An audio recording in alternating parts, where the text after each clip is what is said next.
ചേട്ടാ 2 കിലോ ഞാവൽപ്പഴം. എന്തിനാ നിനക്ക് 2 കിലോ ഞാവൽപ്പഴം? ഷുഗർ കുറയ്ക്കാനാ. അല്ല, ഈ ഞാവൽപ്പഴം എങ്ങനെയാ ഇപ്പൊ ഷുഗർ കുറയ്ക്കുന്നത്?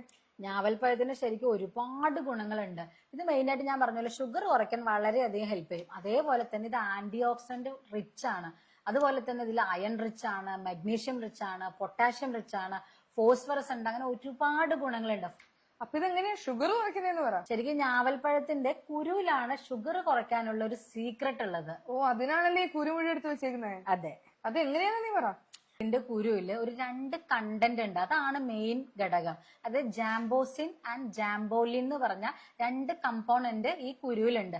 ഇതാണ് മെയിൻ ആയിട്ട് ഷുഗർ കുറയ്ക്കാനായിട്ട് ഹെൽപ്പ് ചെയ്യുന്നത്. നോർമലി എങ്ങനെയാണ് നമ്മൾ ഭക്ഷണം കഴിക്കുന്നു, ഭക്ഷണത്തിലുള്ള ഗ്ലൂക്കോസ് നമ്മുടെ ബ്ലഡിലോട്ട് റിലീസ് ചെയ്യുന്നു. അങ്ങനെ പെട്ടെന്ന് ഷുഗർ കൂടും, പെട്ടെന്ന് കുറയും. ആ ഒരു രീതിയിലാണ് നോർമലി സംഭവിക്കുന്നത്. നോർമലി എങ്ങനെയാണ് നമ്മൾ ഭക്ഷണം കഴിക്കുന്നു, ഭക്ഷണത്തിലുള്ള ഗ്ലൂക്കോസ് പെട്ടെന്ന് തന്നെ നമ്മുടെ ബ്ലഡിലോട്ട് റിലീസ് ചെയ്യും.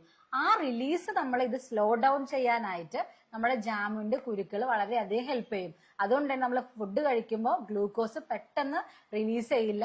അതുകൊണ്ട് തന്നെ നമുക്ക് ഒരുപാട് ഷുഗർ സ്പൈക്ക് അവിടെ വരുന്നില്ല. ഇങ്ങനെയാണ് ശരിക്കായിട്ട് ഇത് ഹെൽപ്പ് ചെയ്യുന്നത്. അതുപോലെ തന്നെ ഈ ഷുഗർ പേഷ്യൻസിന് മെയിൻ ആയിട്ടുള്ള ഒരു പ്രശ്നമാണ് നമ്മുടെ കോശങ്ങളിലോട്ട് ഗ്ലൂക്കോസ് കടത്തി വിടില്ല. അതായത് റെസിസ്റ്റൻസ് അവർക്ക് ഉണ്ടാവും. ആ റെസിസ്റ്റൻസ് കുറയ്ക്കാനായിട്ട് കൂടെ ഈ കുരു നമുക്ക് വളരെയധികം ഹെൽപ്പ് ചെയ്യും.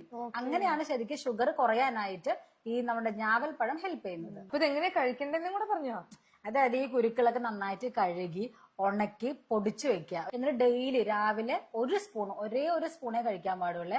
1 സ്പൂൺ ഇളം ചൂടുള്ള വെള്ളത്തിൽ മിക്സ് ചെയ്തിട്ട് എംപ്റ്റി സ്റ്റൊമക്കിൽ ഭക്ഷണത്തിന് മുൻപ് ഡെയിലി കഴിക്കുകയാണെങ്കിൽ വളരെയധികം ഗുണങ്ങൾ നമുക്കിത് കിട്ടും. ഓക്കെ, ഇത് എല്ലാവർക്കും കഴിക്കാവോ? ആരെങ്കിലും ഇത് ഒഴിവാക്കേണ്ടതായിട്ടുണ്ടോ? പറഞ്ഞല്ലോ, ഇത് ഷുഗർ കുറയ്ക്കാനായിട്ടാണ് മെയിൻ ആയിട്ട് ഹെൽപ്പ് ചെയ്യുന്നത്. അപ്പൊ ഇടയ്ക്കിടയ്ക്ക് ഷുഗർ ഡൗൺ ആയി പോകുന്ന ആൾക്കാർ ഇത് പൊതുവെ ഒഴിവാക്കുന്നതാണ് നല്ലത്.